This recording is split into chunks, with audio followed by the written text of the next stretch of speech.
저희가 특허 창업에 대한 기초적인 거를 저희가 배웠고요. 오늘은 좀 이 기술 특허라고 그랬죠. 발명 기술과 특허 경영의 함수 관계. 이제 휴먼 테크놀로지 시대에 우리가 창업을 어떻게 해야 되느냐. 창업의 기준점이 있다면 결국은 우리의 기술을 소비자한테 니즈, 원하는 기술을 만들어서 그 기술을 전 세계적으로 또는 마켓에 배포하는 게 저희들의 그 목적입니다. 공학도로서 기술 창업은 어찌 보면은 쉬우면서 가장 어려운 건데, 여러분들은 기업에서 이미 중책 역할을 하고 있기 때문에 기업의 흐름과 기업에서 생산하는 제품을 잘 숙지하셔서 나중에 연관된 창업을 한다면 상당히 도움이 될 거라고 믿습니다. 자, 그래서 21세기 발명과 기술 창업이라는 과목을 하나 더 넣습니다. 그래서 요즘 시대가 드론이나 또는 이제 바이오 시뮬러 또는 기타 이제 인간의 활동에 아주 깊이 들어와 있는 지금 코비드 19 요런 문제에 대해서 이 기술과 이 사람들이 창업에서 어떤 형성을 이루었는지 요거에 대한 설명을 이번 시간 하는 거로 하겠습니다. 자, 우리는 이제 창업이라는 부분에 대해서 한번 고민해 봐야 될 겁니다. 여러분들도 아마 몇 살에 어떻게 창업할지는 모르겠지만 또는 그 기업에서 임원으로서 역할을 다할 수 있겠지만 가끔 보면은 뭐 신중년 창업 50이나 60세에 창업을 해서 88세, 80세 은퇴할 때까지 수천억의 돈을 벌어서 그것을 사회에 환원시키고 또는 자기 자신을 용맹스럽게 가업을 이끌 수 있는 기업으로 성장시키는 경우를 많이 봤죠.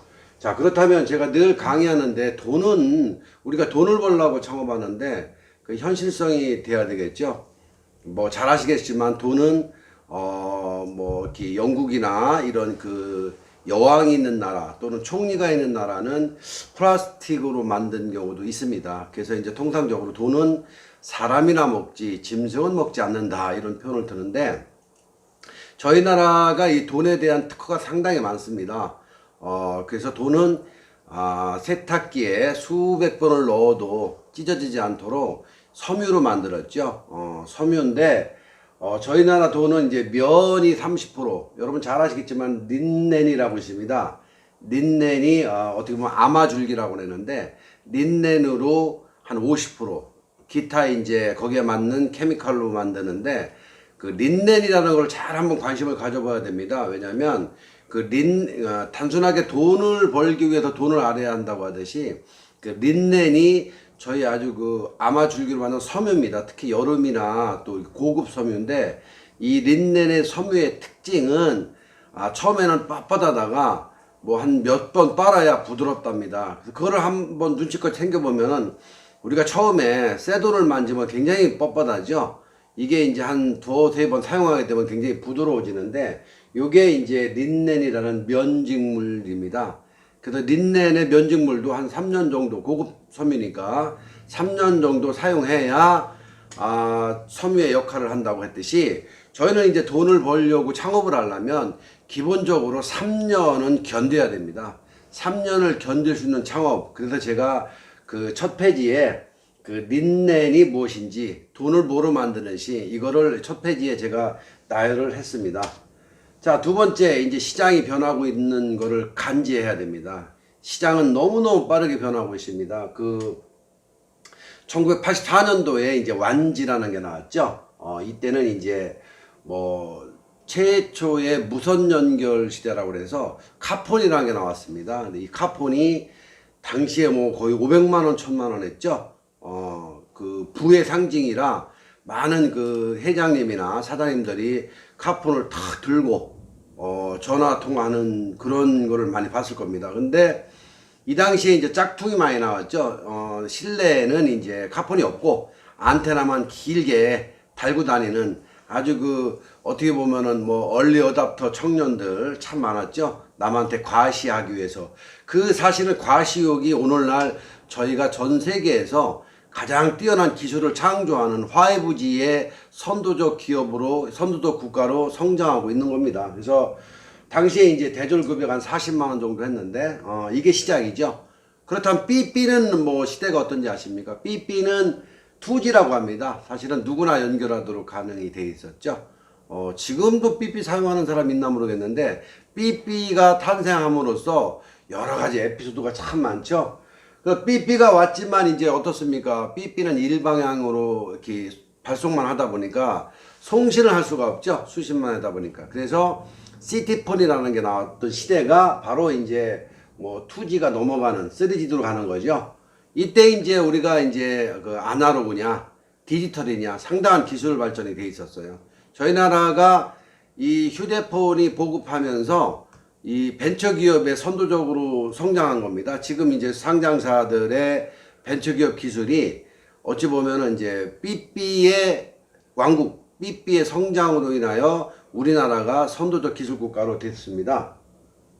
자, 이제 디지털에 도약이 시작해서 뭐 당시에 이제 3G로 넘어가면서 휴대폰에다가 이제 인베디드 기능이 들어갔죠. 노래방 기능이라든가 기타 이렇게 여러 가지 인베디드 기능이 들어가는데 이 기능이 들어가면서 이제 4G로 넘어간 겁니다.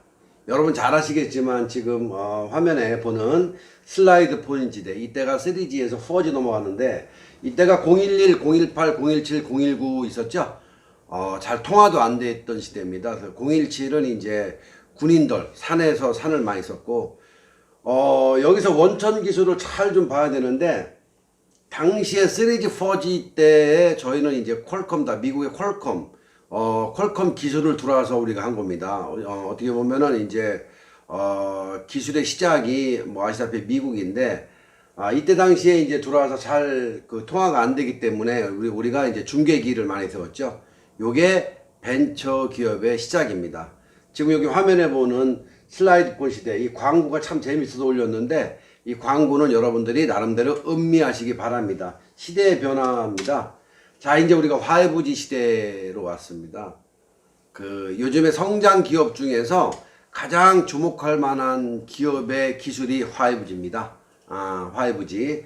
5G 대는 이제 어찌 보면 과거에 싸이월드가 가고 지금 이제 저희가 이제 카카오톡, 페이스북이 있는데 이게 다 끝나간 겁니다. 4G가 들어오면서 전 세계의 기업이 변화가 일어났죠. 전통적인 제조기업에서 구글이나 애플이 대기업, 어찌 보면은 리드하는 기업으로 성장했죠.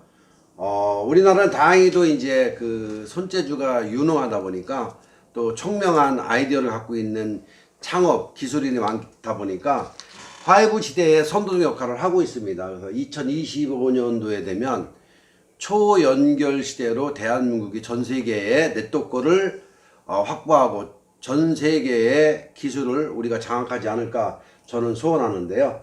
잘 아시다시피 지금 이제 5G 네트워크 몇 개 소개하다 보면은 저희가 이제 디지털 헬스케어가 있죠. 핀테크가 있죠. 자율주행차 있죠. 스마트 시티 있죠. 그 다음 스마트 팩토리 있죠.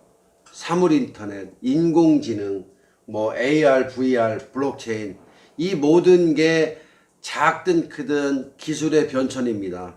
아까 제가 말씀드렸지만 완지에서부터 5G까지 이런 기술에 축적된 그런 노하우가 있었기 때문에 저희 나라가 선도적 역할을 하는 겁니다. 그래서 제가 여러분들한테 강건하게 권하고 싶은 거는 기술 창업의 필요성을 느끼셔야 됩니다. 그래서 지금 기업에 근무할 때 그 기업에서 갖고 있는 기술을, 물론 우리가 직무발명을 훔치거나 그러면 산업 스파이가 되니까 잘 관리 숙지하셨다가 현재의 기술보다 많이 업그레이드된 기술로 창업을 한다면 아마 여러분들은 반드시 성공할 수 있을 거라 생각합니다. 자, 물론 창업 시 체크해야 될 사항이 상당히 많습니다. 지금 이제 5G까지 기술의 변천을 말씀드렸지만 중요한 부분이 이제 제가 혹시 아실지 모르겠지만 데크 프로젝트 만드는 덕신하우 중에 김명환 회장님이라는 분이 계신데 이분이 초등학교밖에 안 나오셨는데 우리나라 그 갈바나이즈 뭐 데크 프레이트라고 있습니다. 이 데크 프레이트의 선도적 기업이죠. 아주 그 깔끔하게 경영하는 기업인인데 지금은 이제 전문 경영인에 마치고 본인은 이제 그룹 경영만 하고 있는데 이분 말씀이 아주 의미가 있습니다. 많은 뭐 수학은 하지 못하겠지만 산수에 뛰어나신 분인데 지식이 있어야 지혜가 있고 지혜가 있어야 아이디어가 있다. 저는 아주 깊이 간직하고 있는데 지식이라는 거는 끊임없이 배워야 되겠죠. 지혜는 어찌 보면은 많이 알고 그거를 소화할 수 있어야 지혜라는 것이 내 몸에 들어오는 것이지 소화를 할 수 없으면 지혜가 들어올 수가 없습니다. 그래서 지식이 있어야 지혜가 있고 지혜가 있어야 아이디어가 있다. 정말 좋은 말씀 같아서 제가 여러분들한테 프랜차이즈 어디 모르면은 한번 새겨보라고 제가 여기다 기록을 해놨고요. 자, 이제 창업을 한번 깊이 들어가 볼게요. 창업이라는 것은 적과의 싸움이죠. 또는 적과의 동침이라고 해야 되겠네요. 그래서 한번 제가 자꾸 두 번, 세 번 강의하는 거는 여러분들의 유념에 두라는 겁니다. 그래서 창업이란 적과 싸우는 것. 창업은 용감하게 혼자 해야 되는 겁니다. 단 혼자 하라고 하니까 혼자 내가 무슨 뭐 다 하는 게 아니라 제가 지난 시간에 똑같은 얘기 했습니다. 비즈니스를 담당하는 허슬러가 있든가 비즈니스를 담당하는 허슬러의 자문을 받든가 기술을 담당하는 해커가 있든가 기술을 담당하는 해커의 자문을 받든가 디자인을 담당하는 힙스터가 있든가 디자인을 담당하는 힙스터의 자문을 받든가 아주 중요한 겁니다. 그리고 제가 이 창업 교육을 받았다고 해서 모두가 다 창업할 수는 없습니다. 왜냐? 우리는 유전자라는 게 있습니다. 알게 모르게 연예인이 됐든 스포츠인이 됐든 그 유전자는 어쩔 수 없는 겁니다. 내가 지금 창업 강의 한다고 해서 여러분들이 창업하라는 게 아니라 때로는 여러분들이 어드바이저 남을 갖다가 컨설팅 할 수 있는 그런 전문인이 될 수 있다는 겁니다. 그래서 21세기 창업이란 어찌 보면은 소리 없이 싸우는 적과의 동침입니다. 그래서 제가 교재에 있는 내용을 한번 제가 PPT에 했는데 총성 없는 전쟁 심리전 적의 심리를 파악해야 어찌 보면은 성공할 수 있다는 내용이죠. 요것을 제가 이 손자병법 13편 용간편에 기록을 해놨습니다.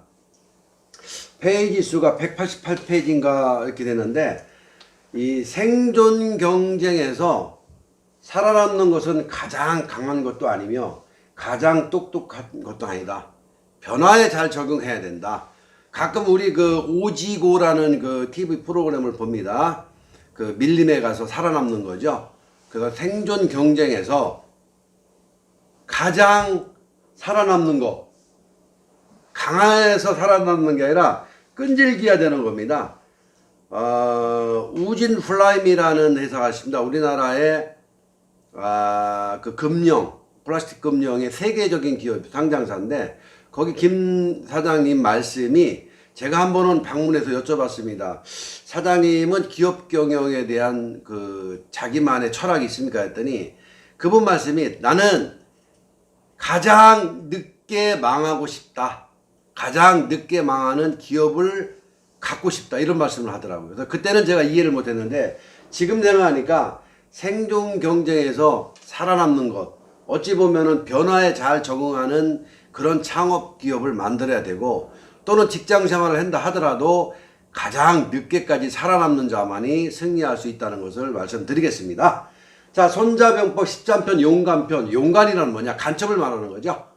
간첩을 말하는 겁니다. 저희는 전쟁 중에도 스파이라는 게 있었고 2차 대전 때도 있었고 한일전도 있었고 여러 가지 많이 있는데 요거를 제가 손자병법 13편 용간편을 풀이해 보니까 용간이란 간첩을 말하는 것이고 다시 말해 정부 활동에 내가 지피지기면 백정백성 상대방의 얼마나 많은 정보를 알고 있느냐에 따라서 내가 기업에 성공을 할 수 있느냐 없느냐 이런 내용입니다. 그래서 어찌 보면 적을 알지 못하고 내가 무작정 덤비면 진다 이런 얘기죠. 어찌 보면은 적장을 살피는 첩보 활동이 중요하다. 다시 말해서 내가 어떤 물건을, 어떤 생산품을 만들었을 때 현재 시장이 어떠한지, 그 시장에서 내가 만든 제품이 잘 팔릴 수 있을지 이것을 잘 판단해야 된다는 얘기입니다. 그래서 우리는 이제 프로슈머가 있고 크리슈머가 있고 미리 내 물건을 소비자한테 사용해 보기도 하고 또는 평가도 받아보기도 하죠. 이런 부분이 어찌 보면은 용간편에 해당된다고 볼 수가 있겠습니다. 자, 손자병법 용간편에서는 항간, 내간, 반간, 사간, 생간이 있습니다. 이래서 이제 오간이라고 하는데, 이 5종류의 첩보 활동, 이거를 어떻게 지혜롭게 활용하느냐, 지혜롭게 활용할 수 있으면 성공하는 겁니다. 제가 이 수업 시간이기 때문에 깊게 길게는 이야기 못하지만 여러분들이 한 번쯤 다시 한번 찾아본다면 아마 그 의미가 있다고 볼 수 있을 겁니다. 첫 번째로 내간입니다. 내간이란 적의 관리를 내 편으로 만든 거죠. 내가 내 편을 상대방에 심어 놓는 거죠. 저희 이제 기업 경영도 마찬가지겠지만 일전에 끝난 선거에도 마찬가지입니다. 상대편 캠프에 내 편을 심어 놓는 거죠. 요게 바로 내간입니다. 내간. 적의 관리를 내 편으로 만드는 내간. 자, 그 다음에 적의 관리, 즉 임원이나 직원들의 성향을 파악해서 이제 보고하는 방간이라고 있습니다. 어찌 보면은 이제 우리는 반간, 그러니까 내 편도 아니고 내 편도 아니고 살짝 내가 정보를 흘리는 거죠. 예를 들어서 우리 회사 제품이 내일 몇 주 이후에 특허가 난다. 내가 어려움에 있어도 어려움을 숨기는 거죠. 또는 이제 나쁜 정보, 좋은 정보를 살짝 흘리면 그 상대방의 회사에 있는 반간이 자기 회사에 홍보를 하는 거죠. 어찌 보면 요번에 그 여론조사와 같은 건데 상당히 이거 중요한 겁니다. 상대방의 그 직원, 임직원을 내 편도 아니고 내 편도 아니고 그것을 잘 활용하는 반간. 어찌 보면 그들에게 우리의 상품 정보를 흘려서 그들로 하여금 정말 그 절박하게 만드는 경우가 바로 반간입니다. 자, 그 다음에 그 적국의 정보를 파악하는 생간이라는 게 있습니다. 어찌 보면은 내가 내가 만약에 똑같은 제품을 생산하는 거라면 내가 상대방 기업에 내 직원을 파견 보내는 거죠. 파견 보내는 게 아니라 어찌 보면은 이제 그 산업 스파이죠. 그래서 그 파견 보내서 상대방의 제품을 파악하고 돌아오는 거. 어찌 보면은 일전에 한번 수업했지만 산표관장의 오 부사장님이 일본에 가서 일본의 숙성실에 가서 그 된장 만드는 거를 코 속에다가 가지고 와서 우리가 산표관장 만들었다고 그랬죠. 이것도 지금 생간입니다. 살아서 돌아온 거죠. 자, 살아서 돌아오지 못할 때는 어떻게 해야 될까요? 어찌 보면 적국에 침투해서 정보를 다 흘렸어요. 살아 돌아오지 못할 때 이건 사간. 차라리 거기서 자폭해라.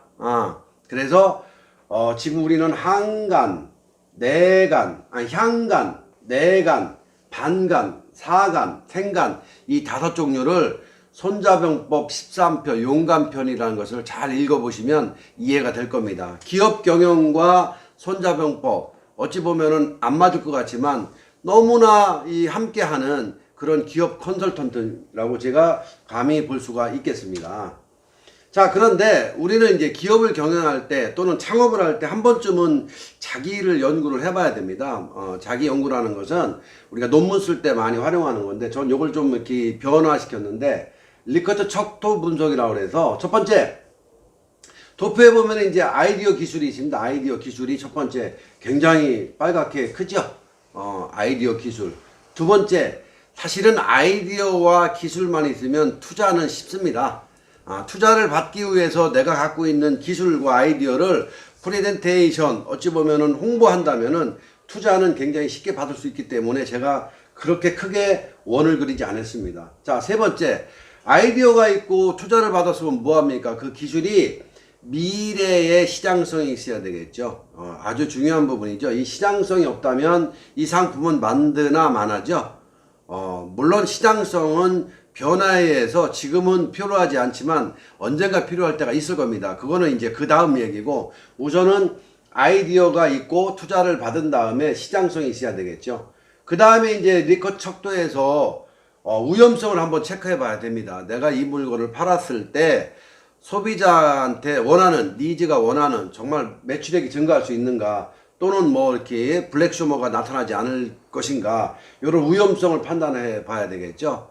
또한 이제 생산성을 판단해 봐야 됩니다. 이거를 이제 일전 시간에 JIT 시스템이라 그랬죠. 적시 생산 방식. 이 방식에 의해서 생산성이 예를 들어서 이번에 마스크가 대란 났었죠. 미리 그걸 예측했다면 아마도 엄청난 부자가 됐겠지만 예측할 수 없는 게 현실입니다. 또 뭐 인구 비례 또 그렇게 우리한테 코로나19라는 그런 바이러스가 이렇게 올 줄 누가 알았겠습니까? 물론 앞으로 더 큰 변화가 있겠지만 현재는 이 생산성도 생각을 함께 해봐야 됩니다. 자, 대표이사의 능력입니다. 창업자의 능력 중요합니다. 창업자의 능력이라는 부분이 허허벌판에 가서 아이스크림을 팔고, 허허벌판에 가서 소금을 팔고, 허허벌판에 가서 우산을 팔고, 세 가지를 잘 봤을 때 허허벌판에 가서 아이스크림을 판다는 건 좀 되겠죠. 소금을 팔고 우산을 팔고 팔 수 있는 거 다 팔 수 있는 사람, 또는 이제 대인관계가 원활한 사람, 상대방을 존중하는 사람, 신뢰 받는 사람, 이런 사람들은 정말 어떻게 보면은 기업인으로서 능력 있는 겁니다. 기업가 정신이 투철한 거죠. 당장 내가 회피하려고 상대방을 현혹시켜서 상대방을 손해 끼치는, 어떻게 보면 사기, 꾼, 이거는 아마 오랫동안 존재 가치가 약할 겁니다. 우리는 그런 사람을 많이 봅니다, 살면서. 왜냐면 어떤 사람이냐면은, 내가 살기 위해서, 또는 상대방이 나한테 간헐적으로 이렇게 당장 뭐 숨 넘어가는 소리를 해가지고 이렇게 현금을 많이 차용해 갑니다. 돈을 차용해 간 사람이 그거를 때되면 갚아야 되는데 사실 요리조리 피하고 안 갚죠. 상대방의 돈이 귀한 걸 모르는 사람, 이분들은 사업해서는 안 됩니다. 상대방의 돈을 귀하게 여기는 사람이 사업에 성공하는 거죠. 그 신뢰가 무너지면 이제 끝이죠. 다시 말해서 소비자한테 신뢰가 깨지면 그 상품은 가치가 없는 겁니다. 내가 아무리 좋은 상품을 만들어도 단 한 명의 소비자가 거기에 불만족스러운 표현을 하거나 또 불만족스러운 행동을 하게 되면 우리는 그 기업 가치가, 존재 가치가 약하다는 거죠. 가장 중요한 부분일 수도 있겠지만 기업가 정신, 기업가의 능력, CEO의 능력, 창의적 능력 뭐 다 똑같은 겁니다. 그래서 리커트 스케일 한 번쯤 체크하고 창업에 도전하는 것도 좋을 겁니다. 제가 저희 나라 청년 창업 100명을 평균해서 조사해 봤는데 창업 이해도입니다. 어찌 보면 이제 방향 설정, 또 이제 결단력, 추진력, 대인관계, 가치관, 이거를 이제 분석을 해 봤는데 100명을 평균을 낸 겁니다. 근데 대부분 여기 도표에 보면 알겠지만 이제 방향 설정에서는 이제 9점으로 시작해서 내려옵니다. 청년들이. 왜냐하면 처음에는 비전을 갖고 합니다. 굉장한 비전을, 나는 뭐 할 수 있어. 굉장히. 그러다가 여러 사람들한테 의견 수렴하다 보니까 내려옵니다. 점수가. 밑으로 축 내려오죠. 한 뭐 9점, 10점까지 9점을 가다가 한 8.5로 내려옵니다. 그러다가 이제 다시 뭐 책임감이라든가 내가 다시 해야지 결단력, 뭐 여기에 대해서는 굉장히 또 올라갑니다. 한 막 거의 9.5점으로 올라갑니다. 9.5점으로 올라갔다가 이제 뭐 경쟁심, 상대방하고 경쟁하려니까 청년들이 지치는 겁니다. 과거에 뭐 개천에서 용났다고 하는데 요즘은 그게 아닌지 청년들이 비전에서 굉장히 점수가 높았다가 문제의식이라든가 의견 수렴에서 점수가 탁 내려옵니다. 그러다가 자기의 용기에서 또 쭉 올라갑니다. 청년들이. 그러다가 다시 뭐 경쟁성, 상대방과 경쟁해서 조금만 지게 되면 또 쭉 내려옵니다. 그러니까 결단력이 약한 거죠. 어쩌면 용기가 약한 겁니다. 그러다가 이제 추진력으로 갑니다. 그래서 누군가가 멘토가 돼서 문제만 해결해 준다면, 문제 해결만 준다면 또 창업이 쫙 올라갑니다. 내 힘이 할 수 있어. 이렇게 갑니다. 그러다가 이제 지치는 거죠. 이제 신뢰가 깨지고 그 다음에 열정이 무너지는 거죠. 그러다 보면 쭉 내려와요. 다시. 그래가지고 이제 바닥까지 내려옵니다. 자기가 뭐 힘들고 또 뭐 창업에서 성공할 수도 없고 도움도 이제 받을 만큼 다 받았고 어찌 보면 이제 시간은 많이 갖고 얘가 쭉 내려옵니다. 추진력이 저하되는 거죠. 그러다가 다시 대인관계 사는 거죠. 커뮤니케이션. 또 누군가 막 도움을 주고 또는 막 그냥 쇼맨십도 하고 막 누군가 옆에서 멘토가 됩니다. 그래서 이제 청년 창업에 중요한 게 바로 아까 제가 스킬 3가지 얘기했죠.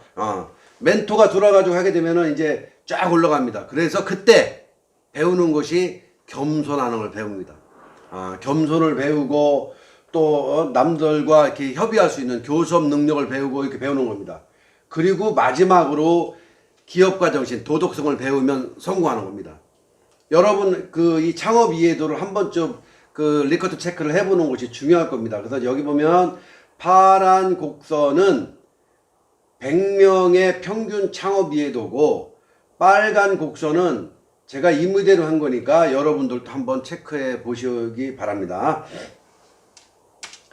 자, 이제 인공지능 시대라 그랬죠. 뭐 쉽게 말하면은 인공지능이라는 것은 인간을 닮아가는 겁니다. 또 로봇은 우리가 심어준 칩에 의해서 인간처럼 행동하는 거죠. 인공지능과 로봇을 빠르게 이해하는 방법